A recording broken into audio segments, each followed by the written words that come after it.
नमस्कार मेरे प्रिय साथियों, कैसे हैं आप लोग। स्वस्थ रहिए और मस्त रहिए दोस्तों। मैं हूं कुणाल सनाटी और लक्ष्य क्लास के डिजिटल पर आप सभी का हार्दिक स्वागत करता हूं।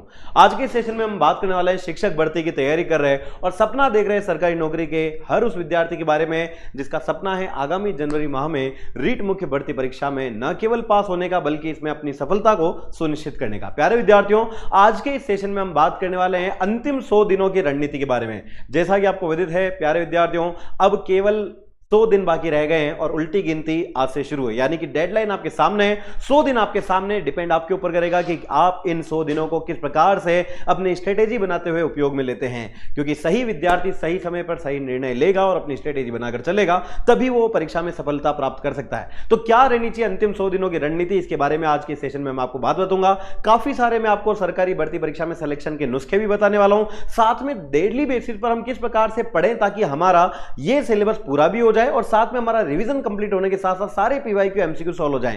पूरी बात करेंगे, एंड तक मैं आपको पूरा रोड मैप बताने वाला हूं। बहुत सारे विद्यार्थियों के बारे में बात करने वाला हूं इस सेशन में, ताकि उनकी पढ़ाई जो अभी तक पूरी नहीं हुई है उसको पूरा भी कर लिया जाए और साथ में 3 महीने का सही यूटिलाइजेशन कर लिया जाए। तो प्यारे विद्यार्थियों, जल्दी से एक बार वीडियो जुड़ जाएं, वीडियो को लाइक और शेयर करना ना भूलें, इसको शेयर जरूर करें अपने दोस्तों साथियों सहपाठी ग्रुप तक। हर उस विद्यार्थी जो तैयारी कर रहा है आगामी समय में आयोजित होने वाली आपकी अपनी 3rd ग्रेड शिक्षक भर्ती मुख्य भर्ती परीक्षा की। प्यारे विद्यार्थियों के ये सेशन आपके लिए है, तो इसमें आपके कोई भी डाउट है तो मुझे कमेंट करके भी जरूर आप बताइएगा। हालांकि मैं आपके सारे डाउट यहां लेकर आया हूं और अंतिम 100 दिनों में क्या रणनीति रहेगी और कट ऑफ जो है वो कैसे आप आराम से पार कर सकते हैं, क्योंकि असली क्राइटेरिया केवल और केवल गोले भरने का नहीं बल्कि गलत गोले भरने से बचने का है, ताकि हमारी कट ऑफ हम पार कर सकें। काफी ऐसे विद्यार्थी होते हैं जो बहुत सारे सवाल अटेंड कर लेते हैं और उनको लगता है कि हमने बहुत पेपर अच्छा किया है, लेकिन जब घर आते हैं तो आते आते उनका चेहरा और उनकी कट ऑफ दोनों ही नीचे आ जाती है। तो आपसे यही कहूंगा कि प्यारे विद्यार्थियों, सबसे इंपॉर्टेंट है अच्छे नंबर लेकर आना और कट ऑफ को पार करना और फाइनल डॉक्यूमेंट वेरिफिकेशन के बाद अपने सरकारी नौकरी के सपने को पूरा करना। क्या रहेगी रणनीति, इसके बारे में आइए बात करते हैं। तो चलिए वीडियो का एंड तक जरूर देखिएगा। शुरू करते हैं आज के सेशन को और हम बात करने वाले हैं आज के सेशन में कि रीट मेंस भर्ती परीक्षा के लिए अंतिम 100 दिन की रणनीति क्या रहनी चाहिए। सबसे पहली बात, ये तारीख आप अपने कमरे में भी कहीं पर अखबार से लिख दें या फिर किसी पेन कॉपी के माध्यम से, जहां पर भी आप लिख सकते हैं अपने कागज पर लिख करके अपने सामने लगा दें। जब तक आपका लक्ष्य आपके सामने नहीं होगा तब तक आपके सपने आपको डराएंगे नहीं। और याद रहे, अगर कोई विद्यार्थी है और जो ये सोचता है कि अभी तो रीट बहुत दूर है तो सिलेक्शन भी उससे बहुत दूर है, कहते ना कि जब आंखों में अरमान लिए मंजिल को अपना मान लिए, फिर मुश्किल क्या आसान क्या, ठान लिए तो ठान लिए।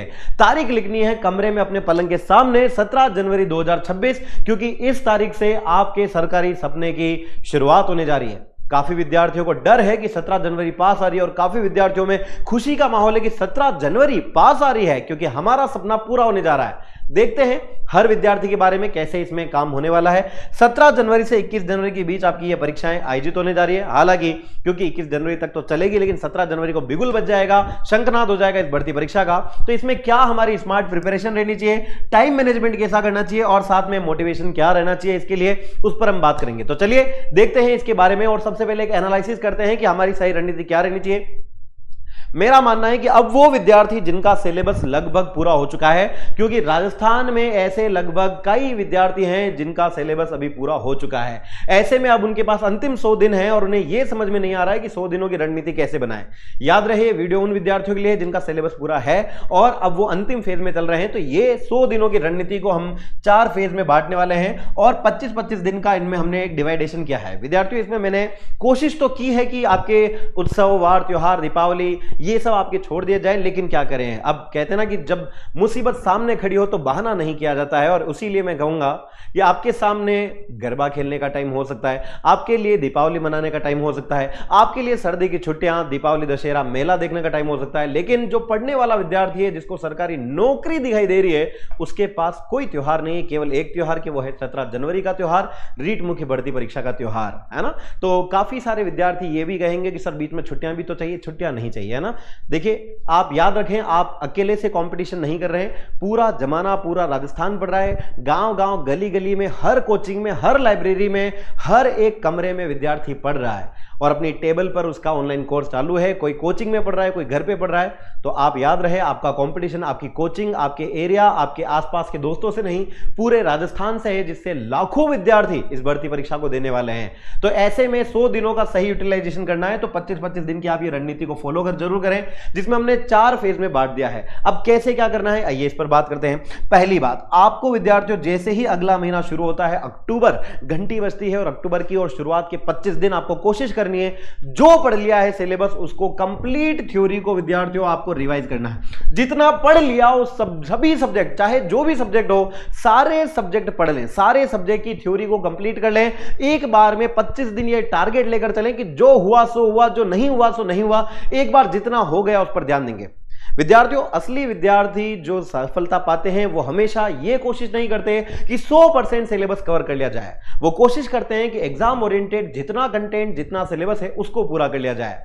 90% विद्यार्थी वो हैं जो कोशिश में लगे रहते हैं कि एक बार सिलेबस पूरा होगा फिर हम आगे एमसीक्यू करेंगे, फिर हम आगे रिवीजन करेंगे। नहीं, गलत बात है। इससे अच्छा यह होगा कि आप यह समझें कि जो एग्जाम में आता है उसको पूरा कर लिया जाए। अगर उतना भी पूरा है तो वो सिलेबस को आप बार बार रिवाइज करें, उसको आप थ्योरी को फिर से एक बार एमसीक्यू लगाएं, तब आपका काम हो जाएगा। काफी चीजें ऐसी भी है जो छोड़ने लायक है, क्योंकि सारे गोले भरने नहीं, कुछ गोले छोड़ने भी होते हैं। तो आइए इसमें बात करें। सबसे पहले 25 दिन आपको क्या करना है, जितने सब्जेक्ट आपने अभी तक पढ़े हैं उनको सबको फटाफट से क्विक रिवीजन करना है, और ये 25 दिन में कंप्लीट थ्योरी ही पढ़नी, थ्योरी पढ़नी है, थ्योरी पढ़नी है।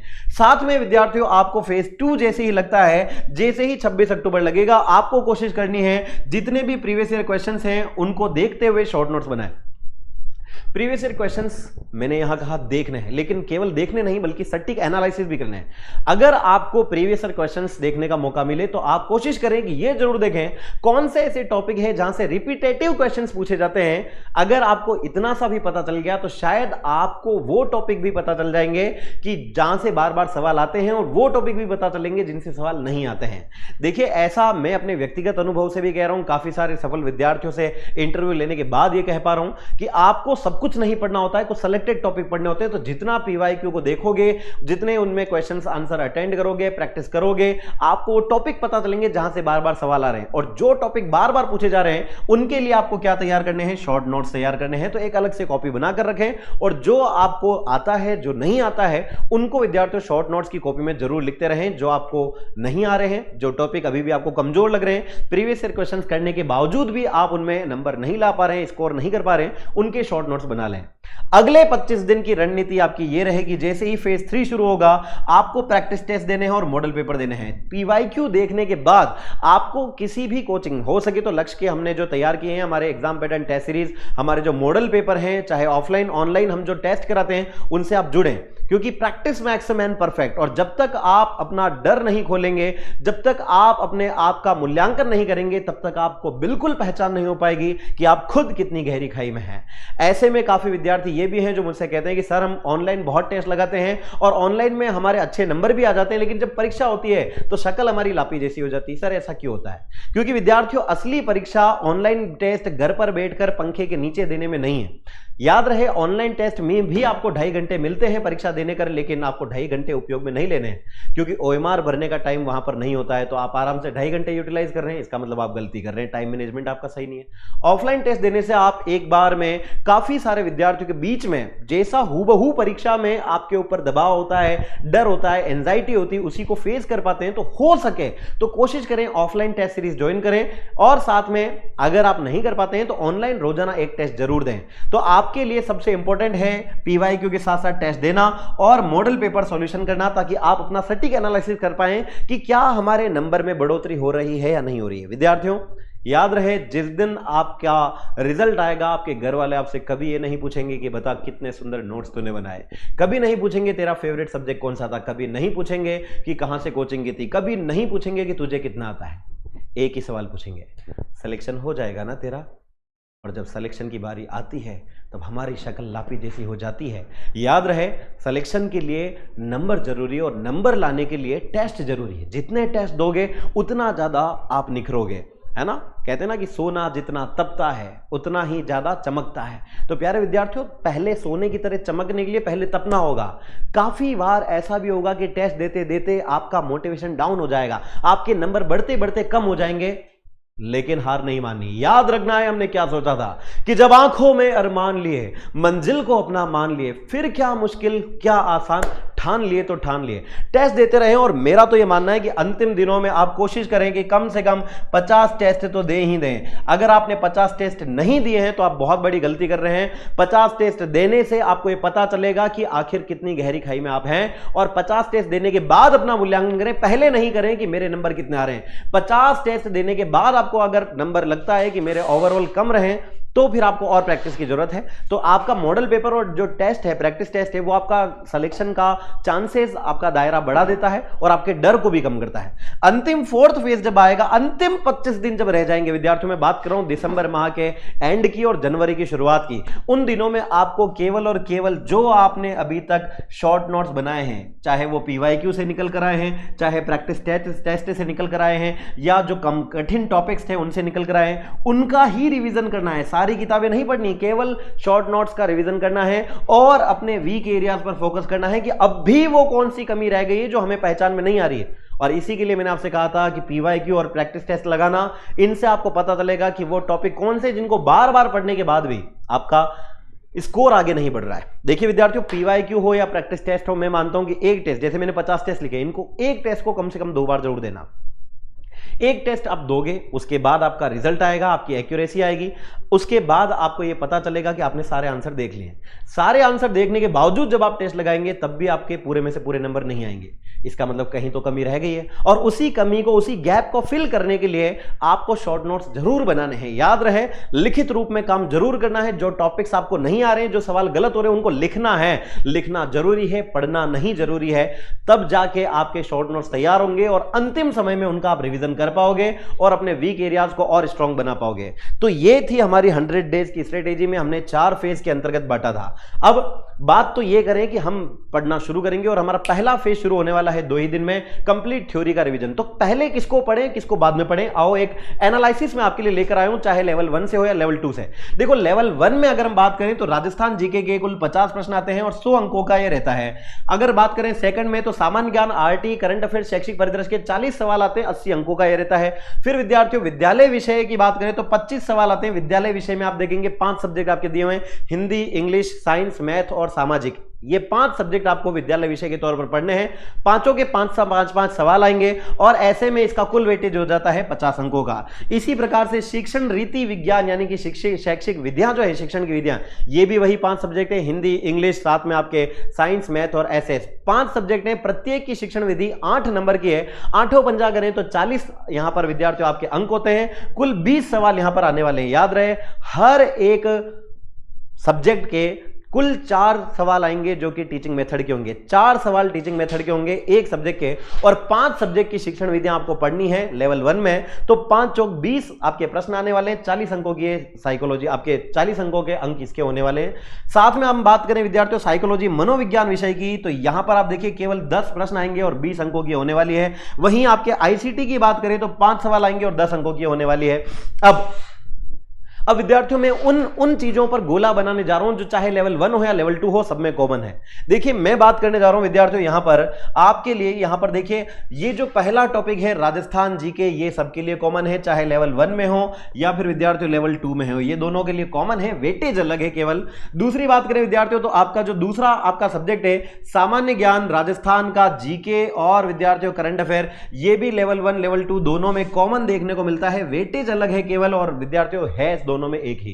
फिर विद्यार्थियों देखिए विद्यालय विषय को हम छोड़ देते हैं, शिक्षण विधियां भी हम छोड़ देते हैं, बाकी बची आपकी साइकोलॉजी और विद्यार्थियों ICT, तो ये भी दोनों में कॉमन है। आप देखिए ये भी दोनों में कॉमन है। तो ये याद रहे, पहला, दूसरा, पांचवा, छठा टॉपिक वो है जो दोनों में कॉमन है।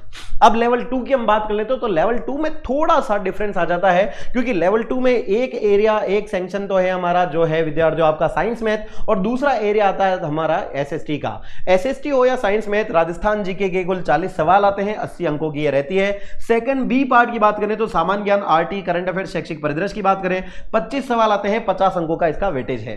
फिर विद्यालय विषय की बात करें, अगर विद्यालय विषय की हम बात करेंगे विद्यार्थियों, तो साइंस मैथ वालों को 2 सब्जेक्ट पढ़ने हैं, एक तो पढ़ना है साइंस, दूसरा पढ़ना है मैथ। साइंस और मैथ के विद्यार्थियों कुल आपके सवाल आते हैं 60 और 120 अंकों का इसका वेटेज है। वहीं हम बात करें अगर एसएसटी की, तो एसएसटी में विद्यालय विषय के विद्यार्थियों 60 सवाल आते हैं एक ही बार में और 120 उसका वेटेज है।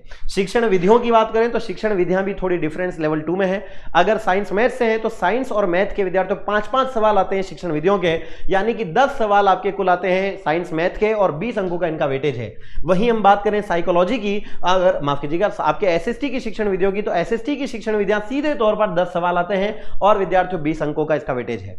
साइकोलॉजी की बात करें तो 10 सवाल आपके हैं और 20 अंकों का वेटेज है। वहीं आईसीटी के 5 सवाल और 10 अंकों का वेटेज है। अब काम की बात क्या है? काम की बात यह है विद्यार्थियों, जिसको पता है ना कि क्या पढ़ना है वो बाजी मार ले जाएगा, और जो सब कुछ पढ़ने के पीछे भागेगा, 100% सिलेबस के पीछे भागेगा, उसका कहीं पर भी सिलेक्शन नहीं होगा। आपको सब कुछ नहीं पढ़ना है, सेलेक्टेड पढ़ना है, एग्जाम ओरिएंटेड पढ़ना है। अगर मैं साइकोलॉजी पढ़ा रहा हूं, आपको टीचिंग मेथड पढ़ा रहा हूं, आईसीटी पढ़ा रहा हूं और साथ में विद्यार्थियों एजुकेशन मैनेजमेंट पढ़ा रहा हूं, तो मैं आपको वो प्राइम टॉपिक भी बता दूंगा जहां से बार बार सवाल पूछे जाते हैं। अरे आप खुद देख लो कि शिक्षण विधियों में आकलन, मापन, मूल्यांकन हर बार एक सवाल तो आता ही है, हर बार एक सवाल आता है। अब आप देखो साइंस हो या मैथ हो, 10 सवाल आएंगे, 10 में से एक सवाल तो आपका आकलन, मापन का, मूल्यांकन का हो गया। एक नहीं, मैं तो कहता हूं 2 हो जाएंगे, क्योंकि SIQE भी हो जाएगा, तो एक सवाल हो गया। एक सहायक सामग्री का सवाल आता ही आता है, आप कुछ भी कर लें आएगा ही आएगा। FA और SA रचनात्मक और आपके योगात्मक मूल्यांकन से एक सवाल आता ही आता है, तो उसका एक सवाल हो जाएगा। रही सही कसर तो आप परिभाषाओं से या फिर उनके सोशल क्लब से या ऐसे कोई सवाल आपका आ सकता है, वो एक सवाल आएगा। तो देखो मैंने खुद ने आपको विद्यार्थियों यहां पर कई सारे सवाल एग्जाम ओरिएंटेड बता दिए हैं। लेवल 1 में भी इसी प्रकार से आपको रणनीति बना के चलनी है, सेलेक्टेड टॉपिक पढ़ने हैं, सब कुछ नहीं पढ़ना है, सब कुछ नहीं पढ़ना है ना। साइकोलॉजी की बात करें तो आप देखिए मेंस में आपके साइकोलॉजी की हम बात करें विद्यार्थियों, तो आपके बुद्धि से सवाल ज्यादा आ रहे हैं आजकल, अधिगम से सवाल ज्यादा आ रहे हैं, आपके व्यक्तित्व से सवाल ज्यादा आ रहे हैं, समायोजन, कुसमायोजन हर बार एक सवाल आते आता है। सेलेक्टेड टॉपिक पढ़ें। आईसीटी की बात करें तो कंप्यूटर पहली से 5वीं, 6ठी से 8वीं में जितना आता है ना, उतना पढ़ लो तो भी काफी है। ये हुई हमारी बात। अब ऐसे में 90% जनता पीछे पड़ी है, तो वो है विद्यालय विषय और विद्यालय विषय। याद रहे ये अनंत ज्ञान है, परम कोटि, और इसके पीछे आप भाग रहे हैं। अच्छी बात है, सब्जेक्ट को पूरा करें, लेकिन ये जो जीके है ना, ये जीके के पीछे जितना भागोगे उतना कम है। मैं आपसे कहूंगा कि जीके पढ़ने से ज्यादा इसके टेस्ट ज्यादा लगाएं। लेकिन कुछ ऐसे टॉपिक भी बता रहा हूं जैसे शैक्षिक परिदृश्य हो गया, आरटीई हो गया, आईसीटी हो गया और साइकोलॉजी हो गया, शिक्षण विधियां हो गया। यहां पर आप बिना एक भी नंबर कटे अपने पूरे में से पूरे नंबर ला सकते हैं, चाहे लेवल 1 हो या फिर विद्यार्थियों लेवल 2 हो, इनमें आप पूरे नंबर ला सकते हैं। तो ये एक हमने डिटेल एनालिसिस किया है कि कहां पढ़ने की जरूरत है, कहां नहीं है। अगर आपका सब्जेक्ट स्ट्रांग है तो मैं यही कहूंगा कि इनको हल्के में ना लें। शिक्षण विधियों के भी नंबर आते हैं, कई ऐसे विद्यार्थी भी जो शिक्षण विधियों पर ध्यान नहीं दे रहे हैं और फिर जब फेल हो जाते हैं तो कहते हैं 1 नंबर से रह गया था। बेटा फेल 1 नंबर से हो या 100 नंबर से, फेल फेल होता है, पास पास होता है। फेल और पास में दायरा केवल एक अंतर का ही होता है। तो एक एक अंतर, एक एक नंबर कीमती है, इस बात को पहचानें।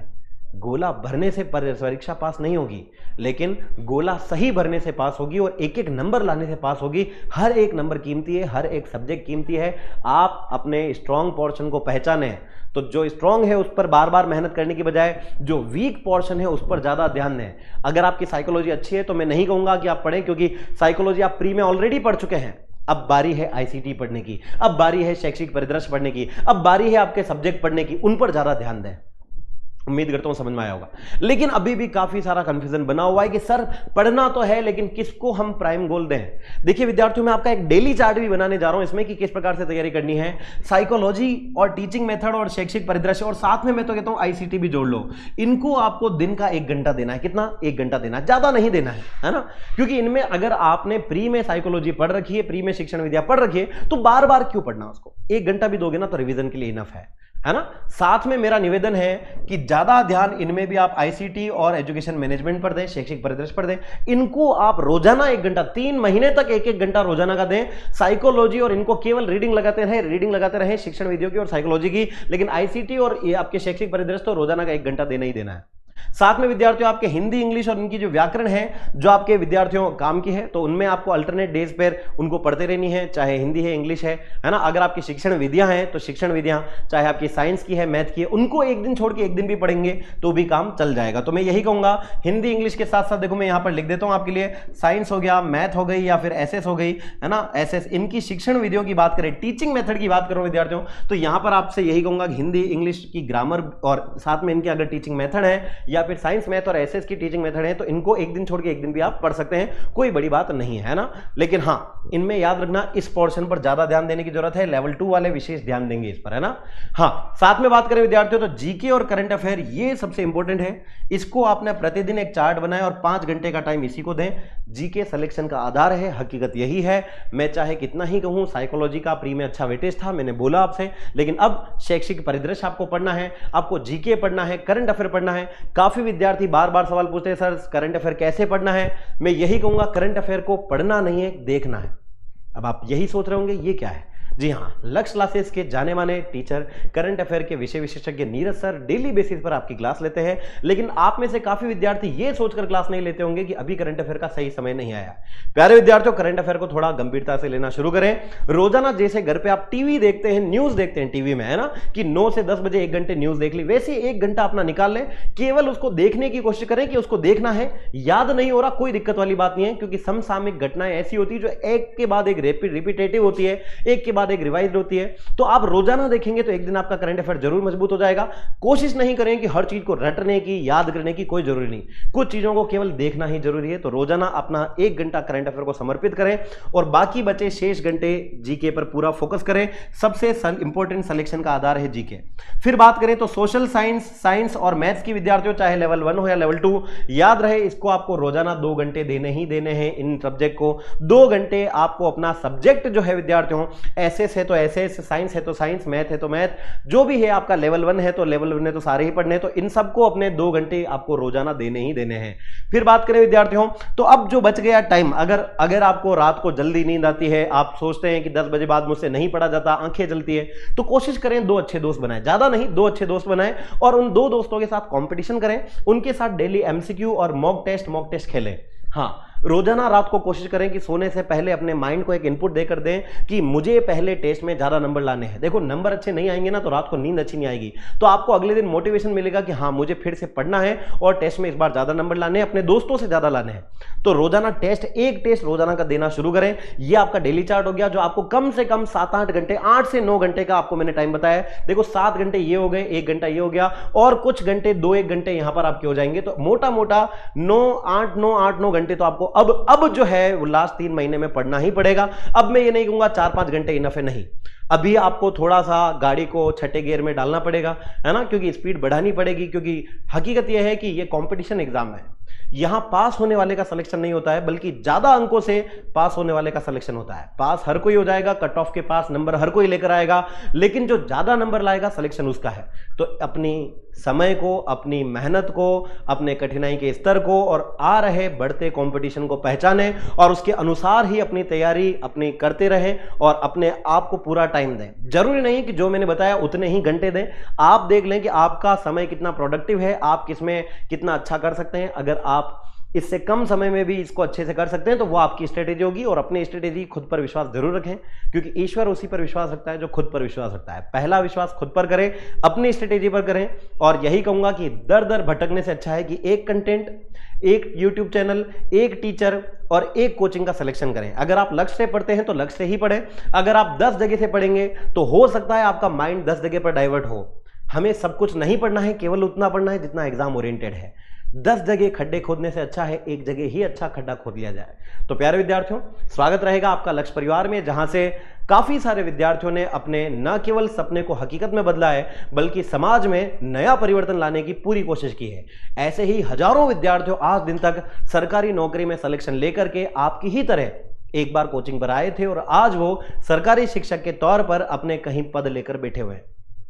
आपको भी भटकते नहीं रहना है, कभी पशु परिचर के नाम पर तो कभी चतुर्थ श्रेणी अधिकारी के नाम पर, कभी आपका कनिष्ठ लिपिक, कभी एलडीसी, कभी हाई कोर्ट। नहीं, बहुत हो गया। क्या हमारा समय भटकते रहने के लिए है? नहीं। अब ये बेरोजगारी का ठप्पा हटना चाहिए। कहते ना कि हो कहीं भी आग लेकिन आग लगनी चाहिए, मेरे सीने में ना तो सही तो तेरे सीने में सही, हो कहीं भी आग लेकिन आग लगनी चाहिए। और यह बेरोजगारी का ठप्पा बहुत हो गया, अब यह हटना चाहिए। अंतिम बार जोर लगा दो, जितना दम है पूरा अपना दम लगा दो और निचोड़ दो अपने आप को, पूरा पसीना बाहर आ जाना चाहिए। घर वाले कह देने चाहिए कि बावड़ा हो गया है क्या, इतना क्या पड़ रहा है।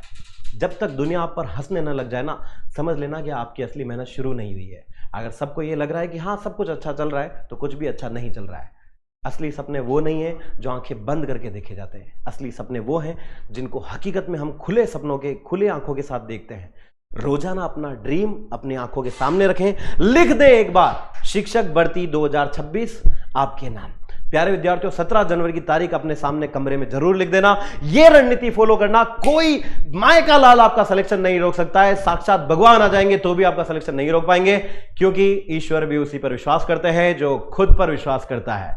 तो मेक माई वर्ड्स, याद रहे, ये सब कुछ मैंने आपके लिए बताया है। अब काम की बात यह है कि टारगेट कितना करें, कहां तक हम अपना सिलेक्शन का एक श्योरिटी ले सकते हैं। देखिए, मैं आपसे यही कहूंगा विद्यार्थियों कि टारगेट लेना बहुत जरूरी है। मैं तो यही कहूंगा कि जब भी आप कोशिश करते हैं तो कोशिश में अपनी एक्यूरेसी लेवल को जरूर देखें। अगर आप कोई टेस्ट देते हैं तो टेस्ट में यह चेक करें कि आपकी एक्यूरेसी कितनी है। अगर आप ऑनलाइन टेस्ट देंगे तो ऑनलाइन टेस्ट सबमिट करने के बाद वहां आपकी एक्यूरेसी जरूर दिखाएगा कि कितने सवाल सही हुए, कितने गलत हुए, कितने छोड़े, आपकी एक्यूरेसी कितनी है। कोशिश करें कि आपकी एक्यूरेसी 80% हो, क्योंकि किसी भी एग्जाम की कट ऑफ 70% के आसपास जाती है। पिछली बार लेवल 1 की बात करें तो आपके 300 में से लगभग 210 अंकों का यहां पर सिलेक्शन का टारगेट था और 210 अंकों पर लगभग सिलेक्शन हो गए थे। 70% कट ऑफ रही थी। लेवल 2 में आपके साइंस मैथ के अकॉर्डिंग टू आप देखें कि जो भर्ती है उसके अनुसार, मैं तो यही कहूंगा कि आप कोशिश करें 230 के आसपास लेवल 2 में लाने की, तब जाके आप अपना सिलेक्शन कह सकते हैं कि हो सकता है।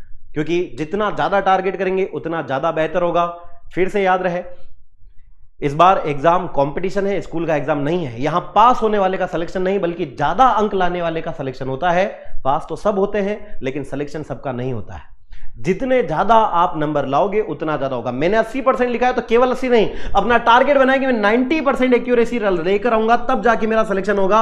और एक्यूरेसी के लिए आपको क्या करना है, एक्यूरेसी के लिए आपको जो गलत जवाब है उनको कम देने हैं, अपने इमोशन पर कंट्रोल करना है कि मैं सब कुछ अटेंड नहीं करूंगा। कई बार ऐसा होगा कि मन करेगा ये भी अटेंड कर लो, वो भी कर लो, क्या पता नंबर आ जाएगा, नहीं आएगा। थोड़ा इमोशनल ना हो, प्रैक्टिकल सोचना शुरू करें। जो नहीं आता है उसको छोड़ना सीखें, वो जो नहीं आता है उसको छोड़ दें। छोड़ना जरूरी है, तभी जीवन में आगे बढ़ पाओगे। जो आता है उसको नहीं छोड़ना है, उसको 100% आपको अटेंड करना ही करना है ना। दूसरी बात याद रहे, नहीं आ रहा है तो इस बात को जरूर याद रखें कि एग्जाम में नेगेटिव मार्किंग भी है। काफी बार इमोशनल होकर विद्यार्थी सारे सवाल इसलिए अटेंड कर लेते हैं कि क्या पता इससे नंबर बढ़ जाए, नहीं, लापी हो जाएगी। याद रखना, नेगेटिव मार्किंग का प्रावधान है, फिर ये मौका वापस नहीं आएगा, 5 साल लग जाएंगे। बहुत सोच समझकर, फूंक फूंक कर कदम रखें, क्योंकि आप नहीं करोगे तो कोई और करेगा। इसलिए इन सभी बातों का याद रखें। एक्यूरेसी 80 से 90% के बीच में रखें। टारगेट करें 230 240 अंकों के आसपास। अगर आप आ रहे हैं तो वेल एंड गुड है, नहीं तो फिर जिंदाबाद है ना। अब अगली बात करें विद्यार्थियों की कैसे क्या करना है, तो मैं आपसे ये कहूंगा, रोजाना की 8 से 10 घंटे पढ़ाई करें। सुबह से शाम तक हो सके तो theory, concept, PYQ, MCQ attend करें, है ना। सुबह का टाइम क्या है कि देखो पढ़ने के लिए अच्छा होता है, तो थ्योरी पढ़ लें सुबह। जितने कंसेप्चुअल चीजें हैं, समझने वाली चीजें, वो सुबह पढ़ लें। दिन का टाइम नींद का टाइम है, इसलिए प्रैक्टिस पीवाईक्यू देखें और टेस्ट देना शुरू करें। शाम का समय एक ऐसा समय है जब हमारा दिमाग अच्छे से काम करता है, तो वो रिवीजन के लिए और वीक टॉपिक्स जो होते हैं उनके लिए बेहतरीन समय होता है इवनिंग का।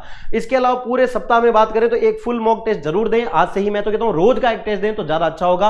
और किसी कोचिंग जैसे लक्ष्य हर संडे को टेस्ट करा रहा है, बहुत ही नाम मात्र के शुल्क में उसको ज्वाइन करें, ताकि आपका कॉन्फिडेंस बढ़ पाए और आपका डर बाहर निकल कर आ पाए, है ना। तो प्यारे विद्यार्थियों, ये सारी रणनीति मैंने आपके साथ साझा की है। बस याद रहे, consistency is greater than intelligence. आपकी बुद्धि ज्यादा काम नहीं आएगी, लेकिन आप निरंतर प्रयास करोगे वो आपके ज्यादा काम आएंगे। काफी ऐसे विद्यार्थी होते हैं जो 4, 5, 6 सालों से तैयारी कर रहे हैं, सिलेक्शन नहीं होता है। उनमें एक ही चीज की कमी है कि बुद्धि तो ज्यादा है, लेकिन वो अपने प्रयासों को निरंतर रखते हैं। लेकिन जो विद्यार्थी अपने प्रयास निरंतर करता रहता है, जी हां, जीत उसी की होती है। फिर बात करें तो हार्डवर्क के साथ स्मार्ट स्ट्रेटेजी अपनाएं, तब जाके ही सिलेक्शन होगा।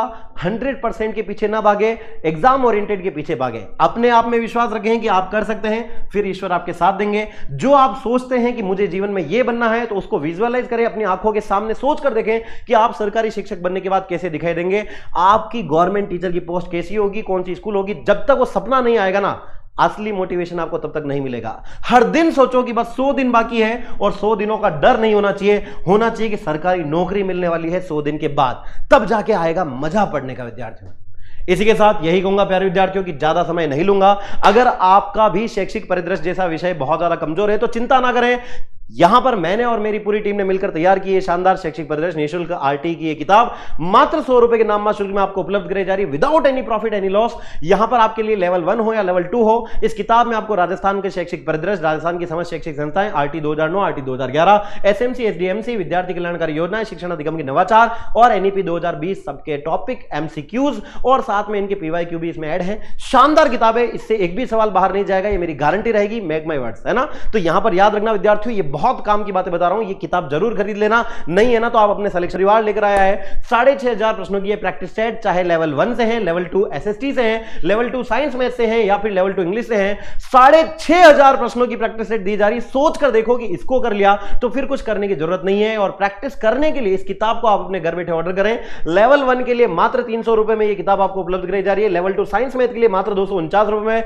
लेवल 2 एसएसटी के लिए विद्यार्थियों मात्र 299 रुपए में, और लेवल 2 इंग्लिश के लिए मात्र 190 रुपए में यह किताब उपलब्ध है, बहुत ही नाममात्र शुल्क के साथ आपके अपने लक्ष्य परिवार के एप्लीकेशन, यूट्यूब स्टोर और नजदीकी बुक स्टोर पर। तो इन किताबों को खरीदें और अपनी प्रैक्टिस को जारी रखें और अधिक बेहतरीन बनाएं और अधिक पहुंच पाएं करीब अपने सपने के। प्यारे विद्यार्थियों, इसी के साथ यही कहूंगा कि आपके इस सपने को पूरा करने के लिए सबसे इंपॉर्टेंट है इस एग्जाम का पैटर्न पहचानना, और उसके लिए लक्ष्य परिवार ने लॉन्च की है हमारी ये पीवाईक्यू बुक सीरीज। चाहे आप लेवल 1 से हैं या लेवल 2 से हैं, साइंस पढ़ना चाहते हैं, एसएसटी पढ़ना चाहते हैं, मैथ्स पढ़ना चाहते हैं, रीजनिंग पढ़ना चाहते हैं, geography, history, art and culture, psychology, शिक्षण विधियां, सबके पीवाईक्यू की ये शानदार किताबें उपलब्ध है। और इनमें याद रहे सारी भर्ती परीक्षाओं के तमाम टॉपिक्स, तमाम टॉपिक वाइज आपके पीवाईक्यू, और साथ में विद्यार्थियों उनके डिटेल व्याख्या भी इस किताब में दी हुई है, जिसको आप अपने अक्षांश पब्लिकेशन की इन किताब को आप खरीद सकते हैं आपके अपने लक्ष्य परिवार के एप्लीकेशन से। और इनमें से कई किताबें लॉन्च हो चुकी है, कई सारी किताबें अभी लॉन्च होना बाकी है, जो आपकी परीक्षा की तैयारी के लिए बेस्ट साबित होने वाली है। तो इन किताबों को आप घर बैठे ऑर्डर करें और अपनी तैयारी को बदले सफलता में आपके अपने लक्ष्य परिवार के साथ। कोई डाउट होता है तो मुझे अपना बड़ा भाई होने के नाते आप इस वीडियो को खत्म होने के बाद कमेंट करके जरूर बताएं आपके मन में क्या डाउट है। कोई डर है तो याद रहे हम आपके साथ हैं, क्योंकि लक्ष्य एक केवल संस्था नहीं है, कोचिंग नहीं, बल्कि एक परिवार है। यहां हर विद्यार्थी हमारा छोटा भाई या छोटी बहन है, हो सकता है हमसे बड़े, हमारे बड़े छोटे भाई बहन भी हो। प्यारे विद्यार्थियों, आज से कई साल पहले जब लक्ष्य की शुरुआत हुई तो हमने एक ही सपना देखा था, एक भी बच्चा छूटा, संकल्प हमारा टूटा। और आपके इस सरकारी नौकरी के संकल्प को पूरा करने के लिए हम दिन रात मेहनत करेंगे और आपके साथ खड़े रहेंगे जब तक कि आपका सिलेक्शन नहीं हो जाता है। प्यारे विद्यार्थियों, अगर आप में है सपना देखने की काबिलियत, तो हम उस काबिलियत को हकीकत में बदलना जानते हैं। स्वागत है आपका लक्ष्य परिवार के ऑफलाइन कैंपस शिक्षा मंदिर के प्रांगण में, जहां पर अंतिम रीट मुख्य भर्ती परीक्षा का बैच अनाउंस हो चुका है। इसमें अंतिम रूप से आप सिलेक्शन के लिए अपना एडमिशन ले सकते हैं। आज ही आप हमारे ऑनलाइन लाइव फ्रॉम क्लासरूम और रिकॉर्डेड कोर्सेज को भी ज्वाइन कर सकते हैं, ताकि आपका सरकारी नौकरी का सपना पूरा हो सके। Wish you all the best. चिंता ना करें किसी बात की। जय बोलो भोलेनाथ की, जय श्री महाकाल, जय गणेश। कोई डाउट है कमेंट करके जरूर बताएं।